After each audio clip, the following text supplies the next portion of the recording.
Welcome back for Sick Conversations, episode 3. My name is Don. I'm Josie, and we are happy to be back, given, what is it? It's been half the year. Half the year. Yeah, half the year. How's your year been? It's been great since March, since I haven't had a major crisis since March, so it's been great. I actually had one 2 weeks ago. How was it? What kind of question is this? Anyway, I was in pain. But, you know how we hate hospitals? Yeah.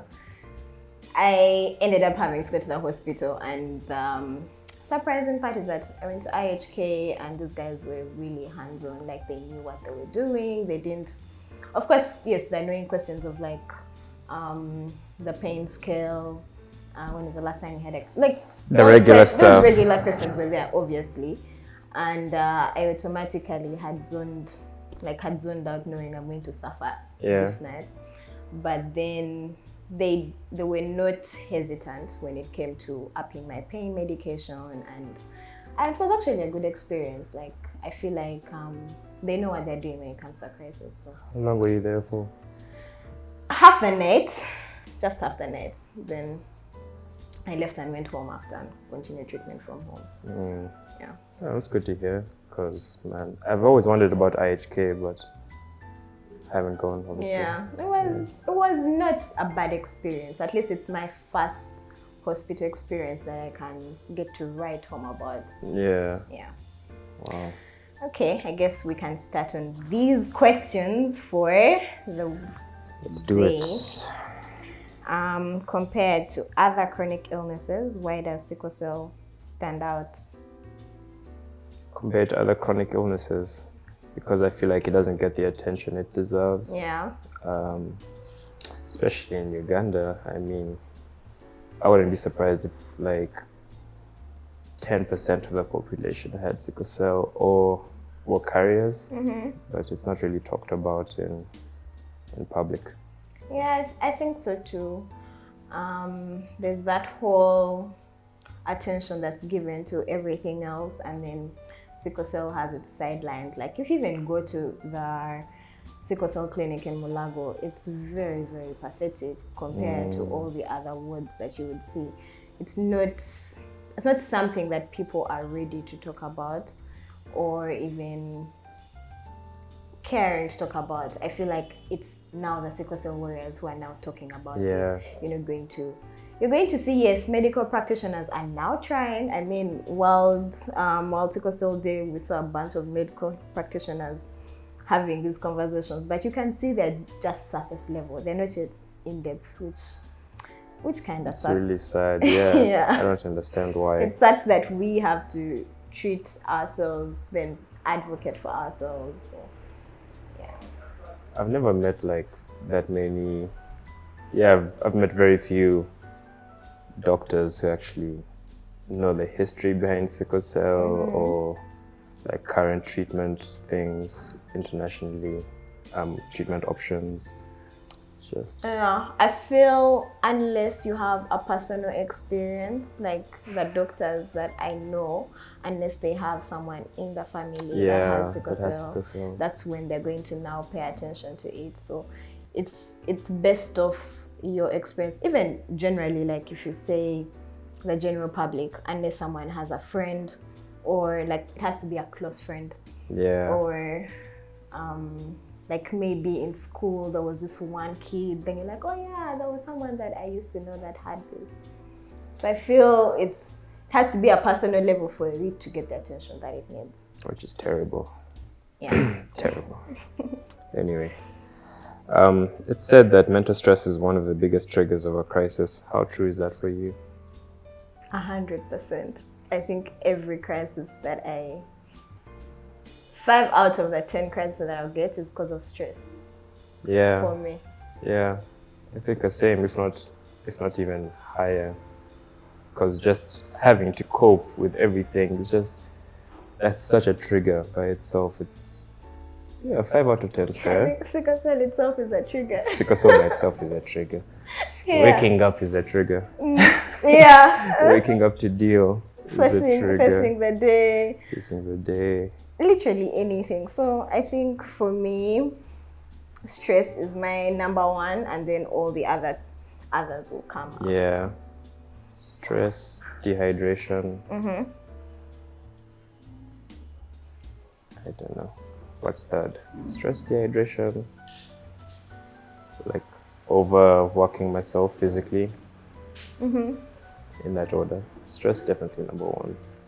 Let me see. Stress, the cold, dehydration, and then any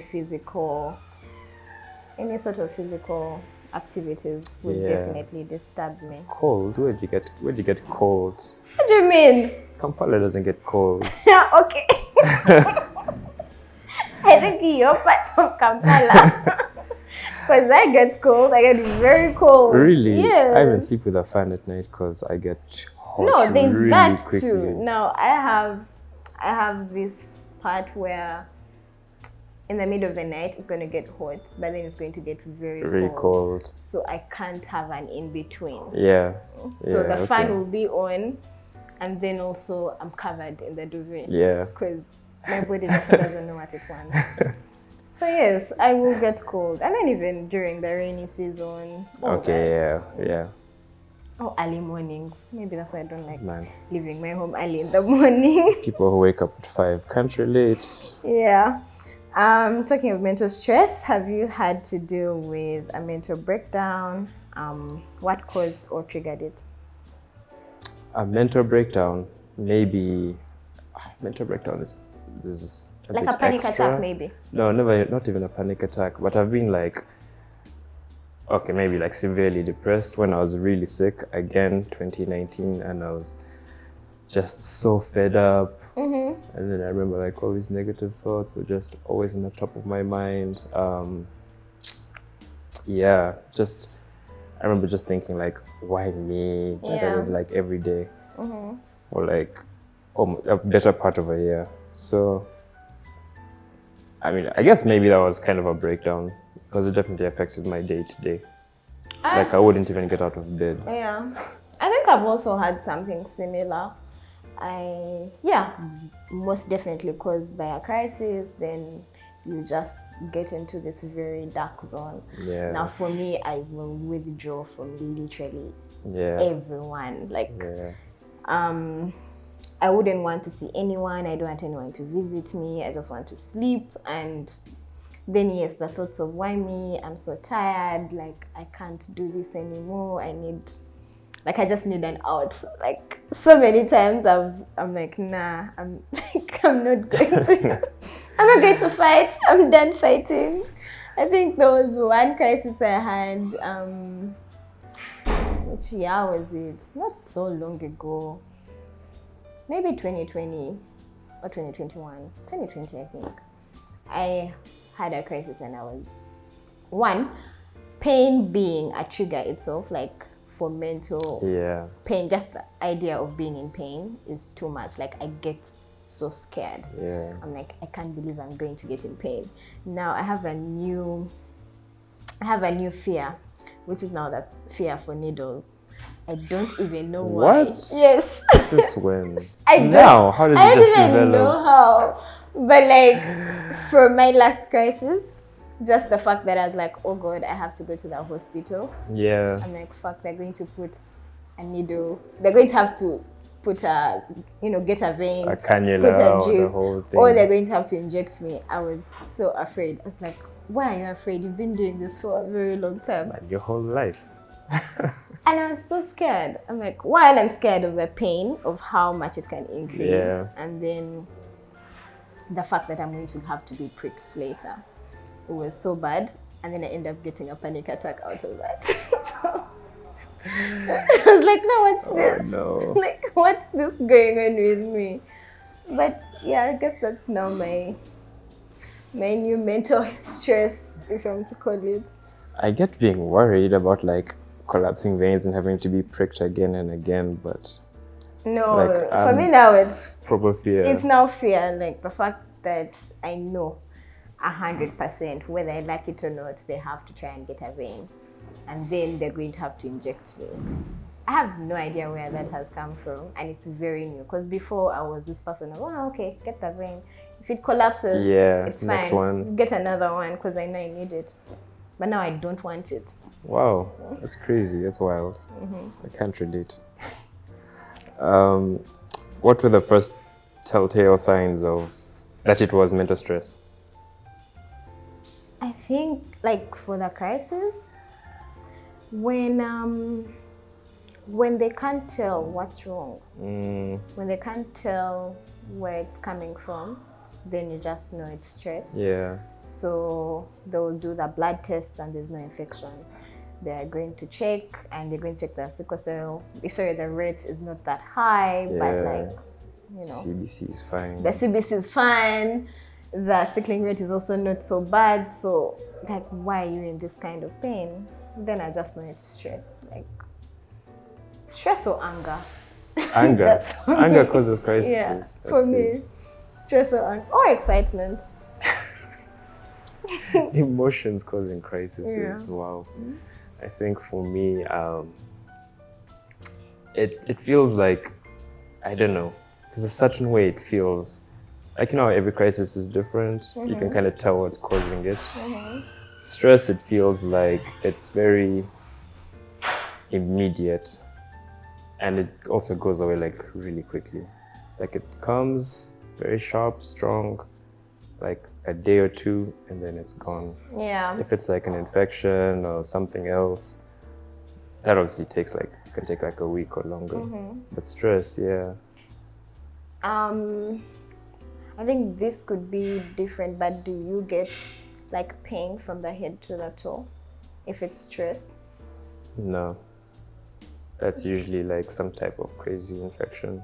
That's an infection for you? Yeah. Well, for me, it's stress. When it's very sharp and it's very strong and it's all over the body, in each bone, then there I know. It's like, stress. yeah, this is me being, stressed out. I get that when like cold, because I was saying I don't really get crisis. But when I get a crisis from the cold, then it's like my whole body. Okay. I know that. Yeah, right. I guess it's different for everyone. Yeah. But Stress is in my hands. what was your initial reaction to your mental health? Like realizing that your mental health is sickle cell is affecting your mental health. Not until recently, when, like, it's always been affecting my mental health, but I just became more aware about it maybe like a few years ago. Where I was like, I can notice my mental health is now causing crises, and I could like make that direct correlation that, they go hand in hand. The crises sometimes in the mental health. And when did I realize specifically was probably after I got really depressed after that long hospitalization. And I was like, wow, I don't want to be in this dark place ever again. So I need to start doing what I can to never get back there. That includes therapy. So how do you separate the two?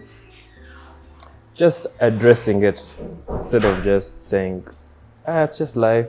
Just like talking about the reasons that you feel like that. Yeah. Like being very open about it. Yeah. Yeah. Sharing how you feel, not just being very like closed up and yeah. Okay. I think I also recently just became self-aware about it. I never really understood why I would feel the way I was feeling down, feeling the need to withdraw or not want to interact. Like, I never understood where that came from. Yeah. I'd like to think of myself as a people person, but then when I'm during a crisis and post the crisis, I don't like people. I don't want to talk to anyone.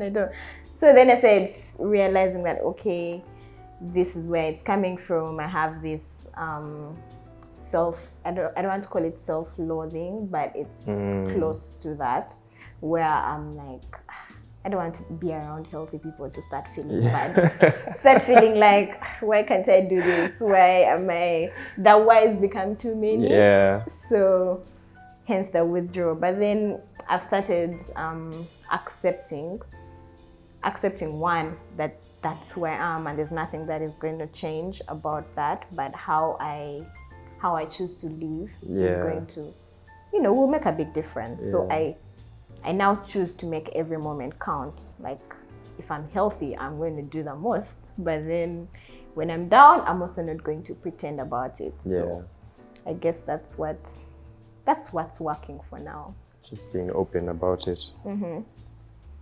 And being present, and also being more understanding of yourself. So was it scary? Was it a scary experience the first time, and those after? Like when you realized? Not really. Okay, I don't want to say scary, because you can't compare. I feel the pain crises will always be number one when it comes to the scare board or anything, or fear, so I don't think it's scary. It just looks like, now I have another symptom. Like, I have another issue that I have to deal with. Yes. Yeah. So not scary, but more of like, how do I work around this? Like, I now need to find another solution to this. So right. It's more of a workbook, a work plan. So not scary, just confusion. Yeah, I guess it's the same for me too. Just something else to deal with. Mm-hmm. It's just, like you said, another symptom. Mm-hmm. It's not scary. It's not anything. Like, I didn't feel any way about it. I was just like, maybe relieved, because I was like, now I know what to address. Mm-hmm. Now I can create a plan, like you said. So, it definitely wasn't scary. Yeah.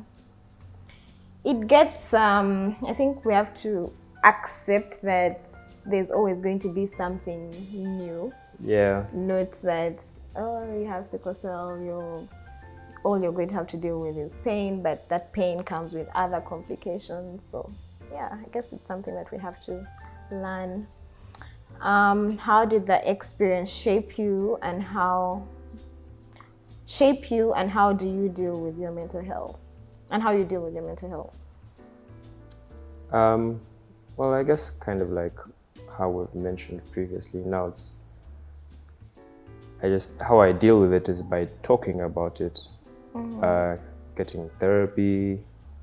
Now I have, like I was saying, we have Hazel, which is amazing, mindful conversations. Yeah. And then also have like my individual therapist I see.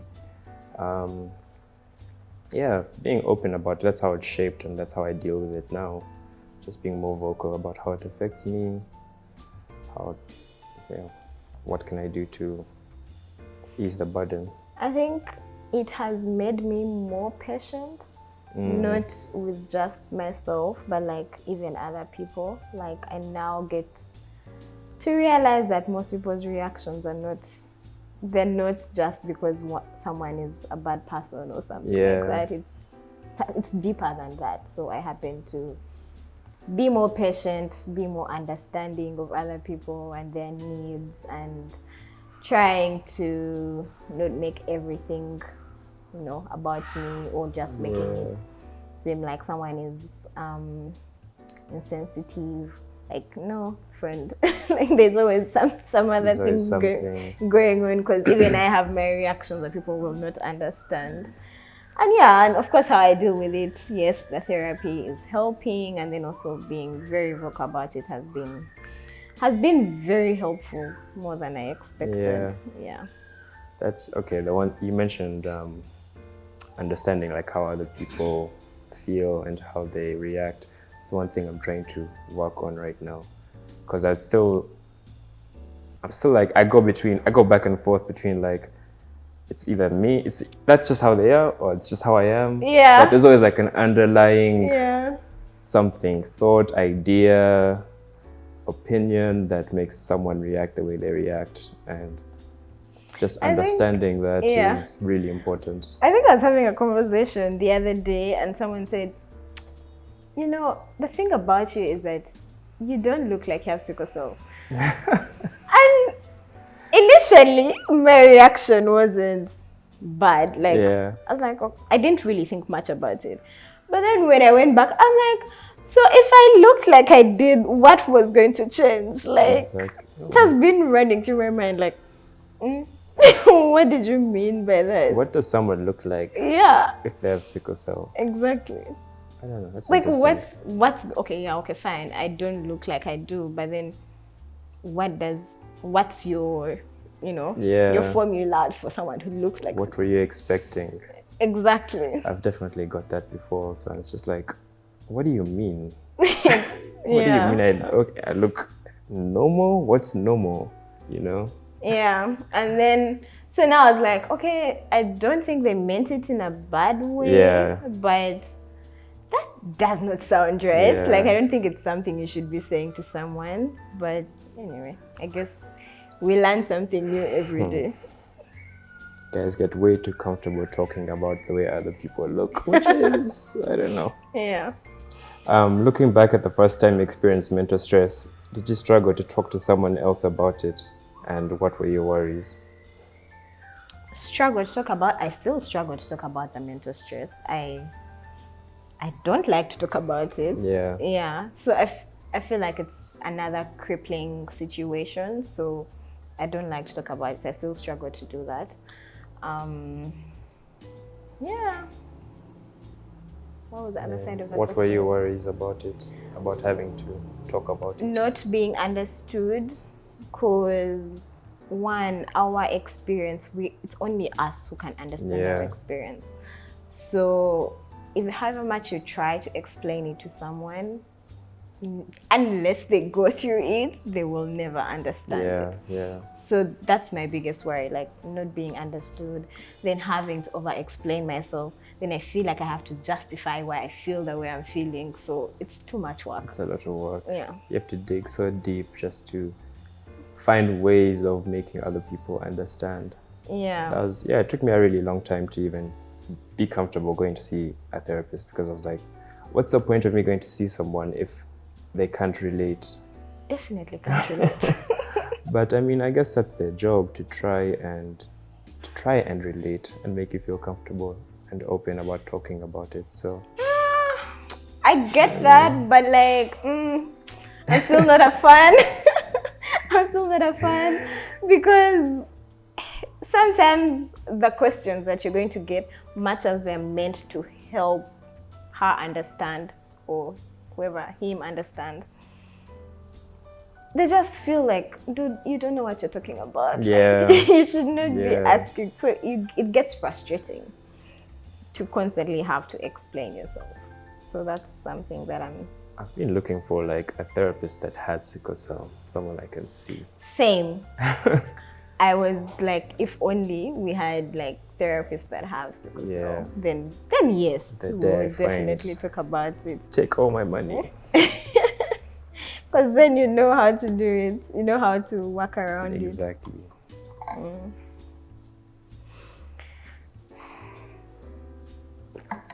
What makes it hard for a warrior to deal with a mental health issue? Yeah, I guess kind of the same thing. Like, to deal with a mental issue, finding someone that can relate, someone to talk to. Also, just being really honest about how you feel. It's always, I guess it doesn't only apply to people, to just warriors.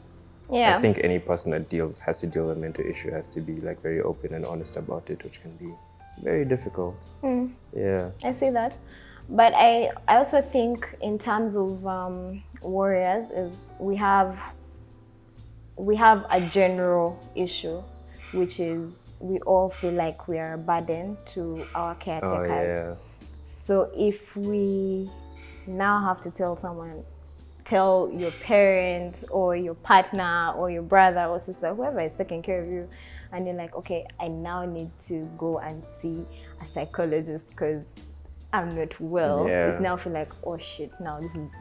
You're adding something to their plate. Yes, you're adding something to their plates. You're now running, because therapy is not cheap. You're now running their bills up. You're just now like more burden to what you already bring to the table. So I think that's the number one issue that I feel we all have, because it took me a very okay, not even my parents are going to see this, but it took me a very long time to admit that yes, I need therapy sometimes, and to even open up and tell them, depression is real. Like, much as they're medical practitioners, I know they know it, but I still feel like I am such a problem to them, like such a problem. And it's not easy. It's really not easy to just accept that, yes, you need the help. So I feel asking for help is our number one issue. Yeah, I think it's the same being. I don't even know if I ever told my parents like directly that I have to see a therapist. I was just like, yeah, I'm going to therapy now. Just by the way. So yeah, depression is real. And then anyway, it gets so real. That thing about being a burden to others, and it can get tough. Anyway, what should a warrior keep in mind when dealing with mental health issues, especially when caretakers are involved? I think what we said. Yeah. Be okay with asking for help. Like, it's not. I sound hypocritical saying this, but it's not the end of the world if you actually ask for help, and you'd be surprised that someone would actually be understanding. Yeah. Especially with caretakers. Yeah, I guess just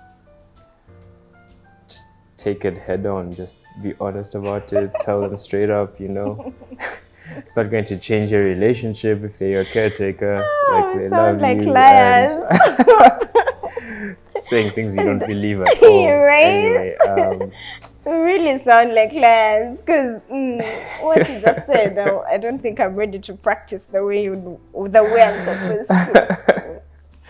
It's crazy. But yeah, try keep those things in mind. Wow, interesting.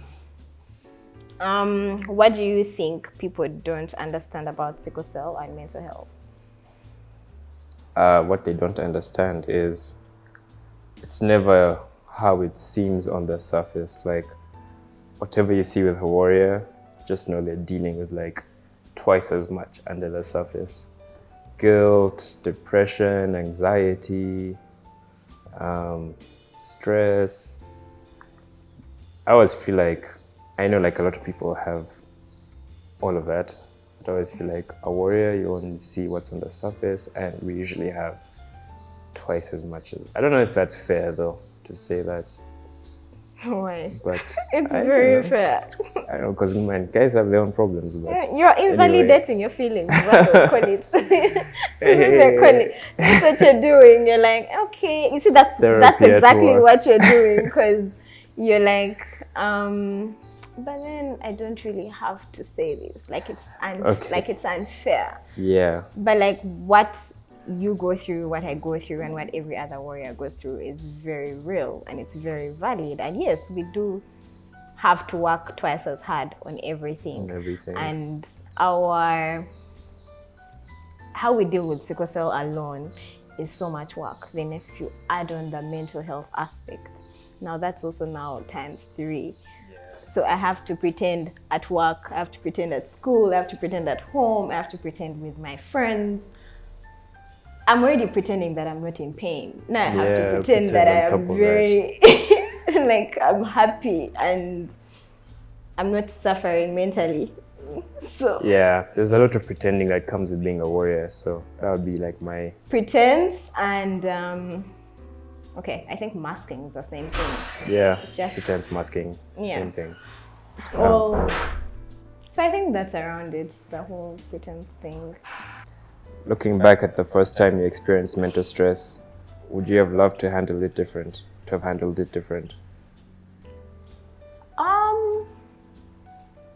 I don't think I even know that I was going through mental stress the first time. So I can't say I would have handled it different. I wasn't aware. Yeah, I don't know if exactly same thing. I don't know how I would have handled it. Maybe I would have addressed it sooner, Yeah. If I had had the tools and the understanding, but I wasn't aware at the time, so I probably would have handled it the exact same way. Actually, I think if we are to give any caretaker advice, like the moment you find out that your child has sickle cell disease, and let's note, like when you start the clinic visits and everything, seeing the doctors, let them add a therapist to it. Yeah. From as whatever age it is. Even if it's a baby, like the caretaker does need the therapy, and so does the patient. Yeah. So I feel if maybe our caretakers did start from the beginning to address them, how sickle cell would affect us mentally, it would have been a totally different experience. Yeah. Actually, just random comment, interesting comment. I saw a children's book in another group chat I'm in with warriors that teaches them, like these books how to teach you how to read and stuff. There's one that teaches them how to deal with the emotional side of having sickle cell, which I thought was really interesting. Yeah. So, yeah, definitely teaching your kids or the person you're taking care of from an early age, teaching them the coping mechanisms needed. Yeah, because if you think about it, when you're still young, and then you have to keep going into the hospital, then you're missing school, then you have to go back and explain to your peers why you've been out for 2 weeks, 3 weeks, a month, or you missed a whole term. It's draining, and even you do not understand why that's happening to you. You don't get to see that, okay, I have a chronic illness that I have no control over, but my friend does not have a control. You start asking. I think the why starts happening at a very young age. You just don't understand. Really young. So recently I found letters sent from my friends at school. I think I was like 10, maybe 11. Yeah. And had no memory about this. Like, I think I'd blocked it out because I don't think I even wrote back to them. But I found that's so sweet. I found all these letters like, yeah, I hope you get better soon. But even them, they're confused. They don't know why Exactly. you're sick. Like, what's making you sick? Because no one actually talks about it. And I think the fact that I couldn't talk about it or handle it, my mind just blocked out the memory. Forgot. Completely. Well, we should go look for those friends. I found them on Instagram. Did you reach out? Nope, I just followed. You just followed and left and at that's that. it, yeah. Well, I think they would be happy to see that you're in a better place right now. Hopefully. Because I don't think I have. I should ask my parents about it. I don't think I have anyone who wrote to me when I was. But I do remember I had my friends coming to see me when I was sick. But I have one experience that has never left me. I was in P5 and I had the most weird crisis. During the day, I would be fine. At night, I would be sick. Very sick. Like, it was so strange. But during the day, I had no pain. That's weird. It was so weird. So one of my, because I was very unstable, so I was out of school for a very long time, I think most of the time. Yeah. And then my parents weren't sure about what was really going on, and the doctors too. So one of my friends came and she was like, but if you're sick during the day, sorry, if you're sick only at night, why don't you come to school? And I remember that time. Until today, I have no answer for that chick. Like, because even I didn't understand. I'm like, but even I don't understand why I'm falling sick only at night. But I was like, but this is, That's like, I interesting. don't know how I can help you. Like, I don't know how I can answer this question. What can I tell you? Like, I don't know what I should tell you. She's like, you're missing a lot of school. I'm like, yeah, I'm aware I'm missing a lot of school, but I have something I'm dealing with that I also don't know about. And she's like, you should just be calming. Just calm during the day. If you fall sick, you'll come and take you. I was like, sis, let's just... That's not how it works, but anyway. Let's wait. I just kept quiet. And I think even up to today, I don't know what I would answer in that situation. So you just left it hanging. I just left it. I like, just kept quiet. And the whole time I'm like, but why don't I go to school? But of course I'm going to fall sick. Yeah. So there's a reason as to why I'm at home right now. It was hectic. It was really strange. It's a lot to deal with when you're so young. Yeah. Wow. What can family, caretakers, health practitioners, and friends learn from dealing with mental health and sickle cell? What can they learn? Yeah. To be patient. Give it time if they're not comfortable talking about it, but don't just not address it. Try to bring it up every now and then, check in with how they're feeling. Yeah. Just try to get them to share more, because I know warriors don't like sharing At all. at all. Yeah. So don't just assume they're fine. Take the initiative to ask. I like the initiative to ask, definitely, because yes, you can be patient, you can be understanding, but one thing about warriors is that we will keep quiet. We will definitely keep quiet, and no one, if you don't ask me, I will not tell you. Yeah, same. So the initiative to ask is very important. And for medical practitioners, I think every single time they have a warrior in a crisis, they should add the psychology bit of it in their treatment plans. Because yes, you're going to treat the pain, but you don't know what's happening with someone mentally during that whole time. So it's very vital to include that whole aspect. Then for the caretakers, friends, and family, please ask as many questions as possible, and then not be judgmental. I think for the medical practitioners, I think that's a really great idea, because when I was in America, and every time I get hospitalized, there was another department called psychosocial, and they would come every day to talk through about how you're dealing with today, how's the pain, all that other stuff that the doctors don't talk about. Yeah. And I feel like Uganda would really benefit from taking that.